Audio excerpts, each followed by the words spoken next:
ناس كتير لما تسمع كلمة صلح الحديبية تفتكر إنه مجرد اتفاق اتكتب بين المسلمين وقريش وانتهى الأمر، لكن الحقيقة إن اللي حصل بعد الصلح كان مليان أحداث، ومن أغربها قصة رجل واحد اسمه أبو بصير. والراجل ده قدر لوحده يغير مجرى الأحداث بطريقة محدش كان يتوقعها. القصة بدأت في السنة السادسة من الهجرة. في الوقت ده النبي صلى الله عليه وسلم خرج من المدينة ومعاه حوالي 1400 من الصحابة، وكلهم كانوا لابسين لبس الإحرام ومعاهم الهدي لأنهم خارجين يعتمروا مش خارجين يحاربوا. قريش أول ما عرفت إن المسلمين جايين ناحية مكة خافت تسيبهم يدخلوا، وقالوا لو دخلوا النهاردة العرب كلها هتقول إن قريش ما قدرتش تمنعهم.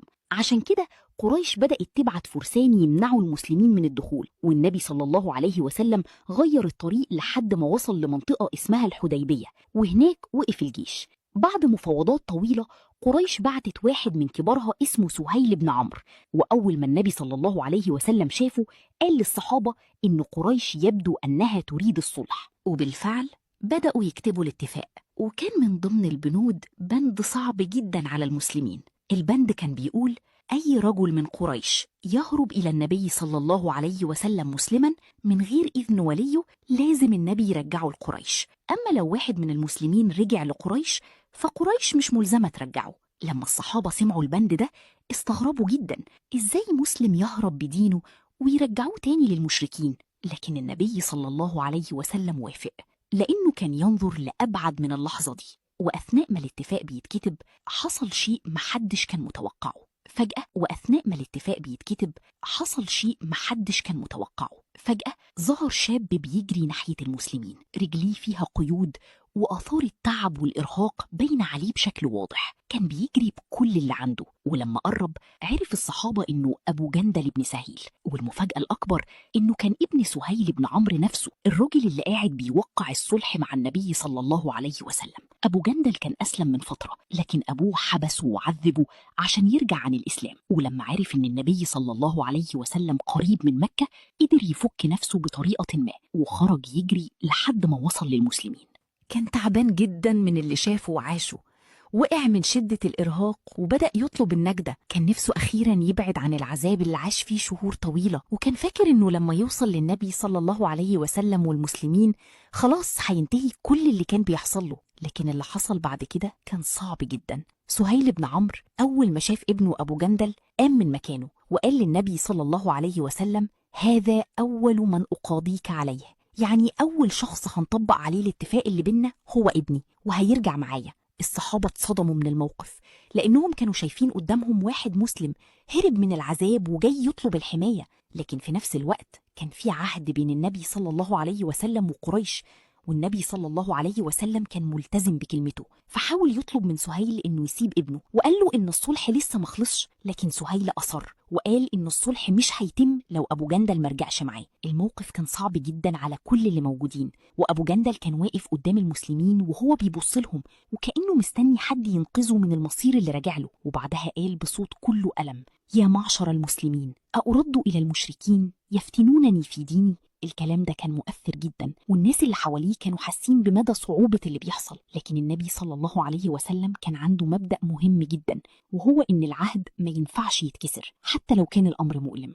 الكلام ده كان مؤثر جدا، والناس اللي حواليه كانوا حاسين بمدى صعوبة اللي بيحصل. لكن النبي صلى الله عليه وسلم كان عنده مبدأ مهم جدا، وهو إن العهد ما ينفعش يتكسر حتى لو كان الأمر مؤلم. فالنبي صلى الله عليه وسلم قال لأبي جندل كلام معناه اصبر واحتسب، فإن الله سيجعل لك ولمن معك من المستضعفين فرجا ومخرجا، وإحنا بيننا وبين القوم عهد ومش هنغدر. ورغم إن الموقف كان مؤلم على المسلمين، النبي صلى الله عليه وسلم رفض إنه ينقض العهد، ورجع أبو جندل مع أبوه إلى مكة، والصحابة فضلوا واقفين يتابعوا المشهد وهم مش قادرين يعملوا حاجة. وكان عمر بن الخطاب رضي الله عنه من أكتر الناس اللي اتأثروا باللي حصل، لأنه كان شايف إن الأمر صعب جدا على المسلمين، لكنه في النهاية التزم بأمر النبي صلى الله عليه وسلم. وبعدها انتهى صلح الحديبية، ورجع النبي صلى الله عليه وسلم مع الصحابة إلى المدينة. وكان أغلب الناس فاكرين إن القصة خلصت عند كده، وإن البند اللي اتكتب في الصلح هيكون في مصلحة قريش. لكن اللي محدش كان يعرفه وقتها إن نفس البند ده هيكون بداية قصة جديدة تماما. بعد أيام قليلة من رجوع المسلمين للمدينة خرج رجل تاني من مكة كان اسمه أبو بصير، وكان مسلما، لكنه لم يعد قادرا على تحمل الأذى اللي كان بيشوفه في مكة، فقرر يهرب ويذهب إلى النبي صلى الله عليه وسلم في المدينة، وهو عارف إن في احتمال كبير إنه يرجعوه لقريش بسبب الاتفاق اللي حصل في الحديبية. لكن بالنسبة لي كان الوصول للنبي صلى الله عليه وسلم أهون من إنه يفضل تحت العذاب، فجمع شجاعته وخرج من مكة لحد ما وصل المدينة. ولما وصل أبو بصير دخل على النبي صلى الله عليه وسلم، وفرح المسلمون بوصوله لأنهم كانوا شايفين واحد من إخوانهم نجا أخيرا من ظلم قريش. لكن الفرحة دي ما استمرتش كتير، لأن قريش أول ما عرفت إن أبو بصير هرب ووصل للمدينة أرسلت رجلين وراه ومعاهم كتاب يطلبون فيه من النبي صلى الله عليه وسلم تنفيذ الشرط اللي اتفقوا عليه في صلح الحديبية. وصل الرجلان إلى المدينة وسلموا الكتاب للنبي صلى الله عليه وسلم، وقرأ النبي صلى الله عليه وسلم الرسالة، وبعدها نظر إلى أبي بصير، وكانت اللحظة دي من أصعب اللحظات في حياة أبي بصير. ابني رجع من المدرسة وسألني سؤال واحد خلاني أحس إن سقف البيت وقع فوق دماغي من الصدمة. يا ماما، انتي قلتي للمدرسة بتاعتي إني مش ابنك وإنك متبنياني بجد؟ الحكاية بدأت لما رجعت من السوبر ماركت ودخلت المطبخ وأنا شايلة أكياس الخضار، لقيت ابني آدم اللي عنده 8 سنين قاعد على السفرة ماسك القلم ومش بيحل الواجب. عينيه كانت مليانة دموع وشعره نازل على وشه. أول ما شافني صدمني بالسؤال ده. وقتها الأكياس وقعت من إيدي على الأرض وعلبة البيض اتكسرت. حسيت إن الدنيا بتلف بيا. آدم كمل بصوت بيترعش: ميس منى نادتني بعد الفسحة وقالت لي إن في ست اتصلت وقالت إنك متبنياني وبينكم محاكم، وسألتني لو انتي بتعامليني وحش أو بتضربيني في البيت. الكدبة لما تتقال بثقة من حد كبير بتهز أجدع طفل. نزلت على ركبتي قدامه ومسكت إيديه الصغيرين وقلت له: يا آدم، أنا حملت فيك 9 شهور، ويوم ما اتولدت وأول ما باباك شافك بكى من الفرحة. انت ابني بجد. ملامحه هديت بس الشرخ كان خلاص علم في قلبه. تاني يوم الصبح كنا في مكتب المديرة وقالت لنا المفاجأة إن في ست اتصلت من رقم مجهول وادعت إنها خالته وجاية تنقذه مننا. وقتها جوزي خد الرقم وكلم حد صاحبه بيشتغل في شركة اتصالات وقدر يعرف منه بيانات الرقم، واتصدمنا لما عرفنا الخط متسجل باسم مين. طلع باسم تيسير أخته. على طول رحنا على بيتها فورا. أول ما فتحت ورسمت ابتسامتها الصفرة جوزي صرخ في وشها وقال: انت اتصلتي بمدرسة ابني ليه يا تيسير؟ عملت نفسها من بنها وتهتهت في الكلام. ايه مدرسة ايه اللي انا كلمتها؟ قلت لها بطلي استعباط وانطقي ليه عملتي كده. ردت ببرود وغل وقالت: هات دليل ان انا اتصلت. قام جوزي مطلع صورة الرقم وبياناته اللي متسجلة باسمها. هنا تيسير اتجننت ورمت الوش الهادي وصرخت بغل: ايوه انا اللي عملت كده عشان تفوق يا احمد. الست دي سحرتك وخدتك مننا وكان لازم اكسر قلبه زي ما كسرت قلبي لما خدتها وخرجتوا تعيشوا في بيت تاني. احمد بص لاخته بنظرة قرف وقال لها الجملة اللي انهت كل حاجة: من النهاردة انا ماليش اخت اسمها تيسير، انتي متي بالنسبة لي. وخرجت من عندها انا وجوزي وابني واحنا راسنا مرفوعة، وحمدت ربنا انه حمى ابني ومحدش قدر يكسره.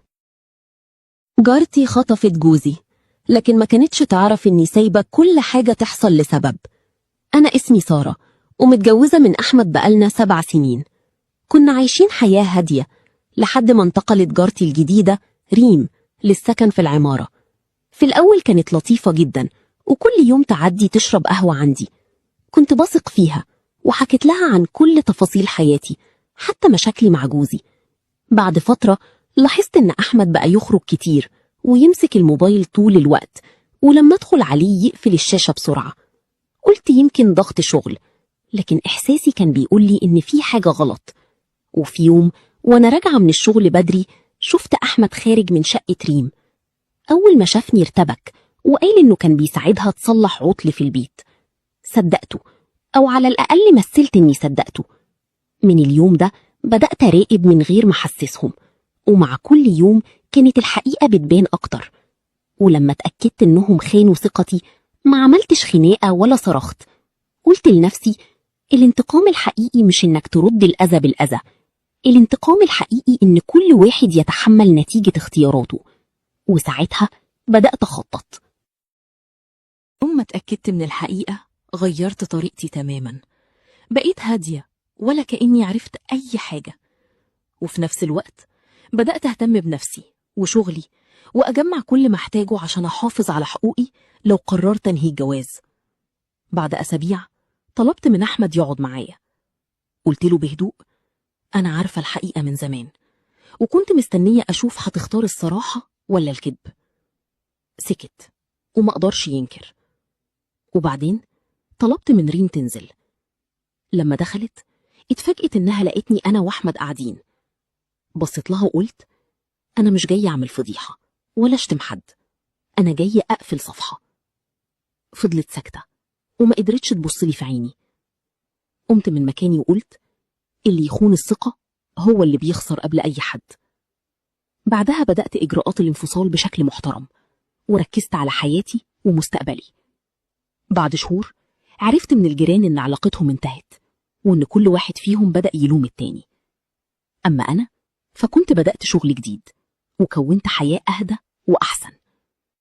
أول ما عرف إن خطيبته عندها سرطان سابها في نفس اليوم، لا سألها تتعالج إزاي ولا فكر هتعيش بإيه، وكأن ال3 سنين اللي عاشهم معاها ما كانوش موجودين. كان اسمها سلمى، كانت مخطوبة لواحد الكل كان بيقول إنه بيحبها بجنون. كل ما حد يسأله عنها كان يقول: دي مش خطيبتي بس، دي الإنسانة اللي هكمل معاها عمري. وسلمى كانت مصدقاه لحد ما بدأت تحس بتعب شديد. راحت تعمل فحوصات، وبعد أيام الدكتور قال لها إن عندها سرطان، وإن العلاج هيكون طويل ومكلف. كانت أول فكرة جت في دماغها: أكيد هيقف جنبي. خرجت من مستشفى وهي بترتعش وكلمته وقالت: ممكن أشوفك؟ محتاجاك. قعد قدامها يسمع كلام الدكتور وسكت. هي كانت مستنية منه كلمة: إحنا هنعديها سوا، لكنه اللي قاله كان: أنا مقدرش أكمل، أنا لسه في أول حياتي ومش هقدر أعيش وسط مستشفيات ومصاريف علاج. سلمى فضلت تبصله مستنية يقول إنه بيهزر، لكنه بهدوء خلع الدبلة من إيده وحطها على الترابيزة، ولا سألها هتجيب فلوس العلاج منين، ولا مين هيقف جنبها، ولا حتى وصلها البيت. قام ومشي وسابها لوحدها تواجه خبر المرض وخبر فشل خطوبتها في نفس اليوم. سلمى فضلت قاعدة مكانها أكتر من ساعة، لكن الصدمة الأكبر ما كانتش إنه سابها. الصدمة كانت في اللي حصل بعدها ب48 ساعة، واللي خلاه هو نفسه الشخص اللي كانت فاكرة إنه أمانها أول واحد سابها. بدأت رحلة العلاج لوحدها. كانت تدخل كل جلسة علاج وهي فاكرة آخر جملة قالها لها: أنا مش هقدر أعيش العمر ده. الجملة دي كانت بتكسرها، لكن في نفس الوقت كانت بتديها سبب إنها تقاوم. شهور طويلة عدت بين تعب وألم وأيام كانت فاكرة إنها مش هتكمل، لكن في النهاية ربنا كتب لها الشفاء، ورجعت تبدأ حياتها من جديد. اشتغلت ونجحت واستعادت ثقتها بنفسها. وبعد حوالي 3 سنين رن موبايلها برقم غريب. كان هو. قال لها بصوت كله ندم: أنا غلطت، كنت خايف، كل يوم بندم إني سبتك في أصعب وقت، لو الزمن رجع بيا عمري ما كنت هعمل كده. سكتت ثواني وبعدين قالت له: المرض كان مؤلم، لكن اللي وجعني بجد إن الإنسان اللي وعدني إنه هيكون معايا في كل الظروف اختفى أول ما الظروف بقت صعبة. وقبل ما يقفل قال لها: في فرصة نبدأ من جديد. ابتسمت وقالت: أنا سامحتك، لكن في فرق كبير بين المسامحة وإنك ترجع لنفس المكان اللي اتكسرت فيه. وقفلت الخط، لأنها فهمت إن بعض الناس مش بتسيبنا لما حياتنا تبقى صعبة، هم بيكشفوا لنا إنهم عمرهم ما كانوا يستحقوا يبقوا جزء منها. حماتي أخدت الهدية من إيدي وقفلت الباب في وشي، والصدمة إن جوزي شايف إني أنا اللي غلطانة. أنا وجوزي كنا مسافرين بقالنا فترة ونزلنا أجازة من كام يوم. كنت متخيلة أول ما نوصل ألاقي حد من أهله يجي يسلم علينا، أو حتى يشوف ابني ويحضنه، خصوصا إننا عايشين في بيت عيلة. لكن اليوم كله عدى ومحدش خبط على بابنا ولا حتى سأل إذا كنا وصلنا بالسلامة. قلت في نفسي يمكن كل واحد مشغول. بالليل جوزي قال لي: انزلي سلمي على أمي وخدي لها الهدايا اللي جبناها لها. قلت ماشي، يمكن هي مستنية الخطوة دي. نزلت وأنا شايلة الشنط والهدايا، وخبطت على الباب.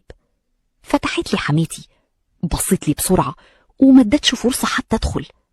مدت لها الهدية، أخدتها من إيدي وقالت كلمة واحدة: ماشي. وبعدين قفلت الباب في وشي، وبعدين قفلت الباب في وشي. فضلت واقفة كام ثانية مش مستوعبة اللي حصل. رجعت شقتي وأنا مخنوقة، لكن قررت أسكت وقلت يمكن عندها ظرف. تاني يوم كنت قاعدة قدام باب الشقة مع ابني، لقيت أخت جوزي طالعة، عدت من جنبي كأني هوا، لا سلام ولا حتى بصت ناحيتي. دخلت عند أمها وهي بتضحك والباب اتقفل. في اللحظة دي حسيت إن الموضوع مش صدفة، ولما حكيت لجوزي اللي حصل كنت مستنية إنه يزعل عشاني، لكن كانت الصدمة. قال لي: أكيد أنتي اللي فهمتي غلط، وأمي عمرها ما تقصد. قلت له: يعني أنا اتقفل الباب في وشي وبرضو أنا الغلطانة؟ سكت وما ردش. ومن يومها وأنا بسأل نفسي، هو فعلا أنا اللي مكبرة الموضوع ولا في حاجة مستخبية أنا لسه معرفهاش؟ لو عايزين تعرفوا إيه السر اللي اكتشفته بعد كده والسبب الحقيقي ورا معاملة حماتي ليا بالشكل ده،